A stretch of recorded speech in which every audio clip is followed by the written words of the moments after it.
অক্ষর মিলে যে শব্দটি সৃষ্টি হয়, পৃথিবী তাকে পায় হয়। শব্দটি হলো মা, যার নেই তুলনা। সব সন্তান যত দুর্বল হোক সবল, যদিও না থাকে কোনো বোধ, কখনো করে না কোনো ক্রোধ, তবুও তার কাছে তার সন্তান শ্রেষ্ঠ। সব কিছুর চেয়েও তাকে ভাবে সে সবার চেয়ে উৎকৃষ্ট। মা নামের মধুর ধ্বনি শুনতে কত শত মা ভয় পায়নি জীবন দিতে, কত শত জননী। যদি আমি তাদের বলি ধরণী, ভুল হবে না কোনো দিনই। তাদের কাছে আমরা চিরঋণী। সবচেয়ে আপন হলেন তিনি, চিরন্তনের শুভাকাঙ্ক্ষী যিনি, যাকে আর কারো সাথেই তুলনা করা যায় না। সর্বদা মঙ্গল কামনায় থাকে তার ভাবনা। যতই বড় বিপদ হোক না কেন বিপদ, তিনি হয়ে ওঠেন বিপদ তারণী, বৃক্ষের মতো ছায়া প্রদায়িনী, কখনো কখনো সংহারিণী। সব সমস্যা সমাধানের তিনি তারিণী। না খেয়ে খিদে চেপে থাকতে পারে হাসি মুখে যিনি, তিনি দিনপাত করুক না কেন দুঃখে। হয়তো কোনোদিন খাবার কম করলে হাসি মুখে যিনি আজ খিদে চেপে বলে না আমার খিদে নেই, দিনটা এইভাবে যাই চলে। অন্ধকারে একা পাই হয়, কখনো বাড়ি ফিরবো এই নিয়ে চিন্তায় সর্বক্ষণ ব্যস্ত।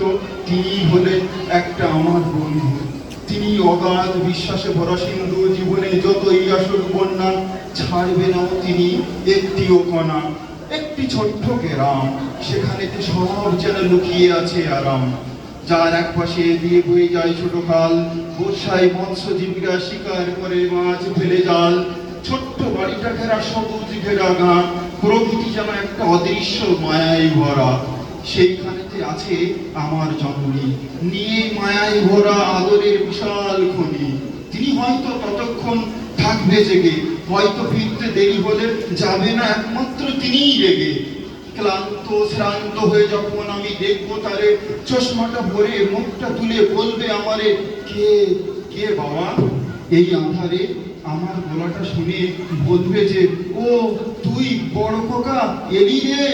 মিট মিট করে হাওয়ায় তখন আলোটা জ্বলতে থাকবে। যখন গিয়ে বসবো তার পাশে, সেটি কাঁপতে থাকবে। সামনে এক গোছা সাদা ফুল সরিয়ে ঘরটা অদৃশ্য আনন্দে ভেবে দেবে তিনি ভরিয়ে। নেবে কমল শান্ত স্বরে কাছে ডেকে, শত খোঁজ খবর নেবে আমার থেকে। এই এতদিনে তোর মনে পড়লো মায়ের কথা? ভুলে গেছিস সেই ছোট্টবেলার সেই সব কথা? মায়ের পিছন ছাড়া এক মুহূর্ত থাকতে পারতিস না? সে কত বুঝি, আর বাবা তোর মনে পড়ে না?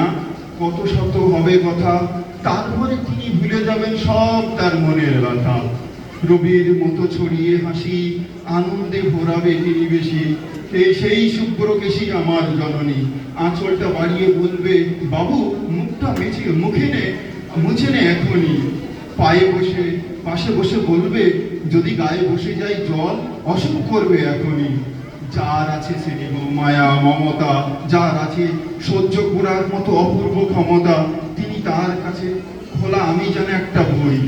তিনি শিক্ষিত হোক বা অশিক্ষিত, জানুক বা না জানুক সই, একবার দেখে চোখের পলকে বুঝে নিতে পারে বিদ্যুতের ঝলকে পুরো পাতাটা একবার যেন চোখ বুলিয়ে নিতে পারেন। লাগে না কোনো শ্রম তার, লাগে না কোনো ব্যয়, লাগে না পুস্তকের বিশেষ কোনো জ্ঞান। সে সহজে ভাঙতে পারে আমাদের মান অভিমান, নিঃস্বার্থে প্রদান করে সেটা। আজও জননী আদরটা মিস করি সেটা। ধন্যবাদ।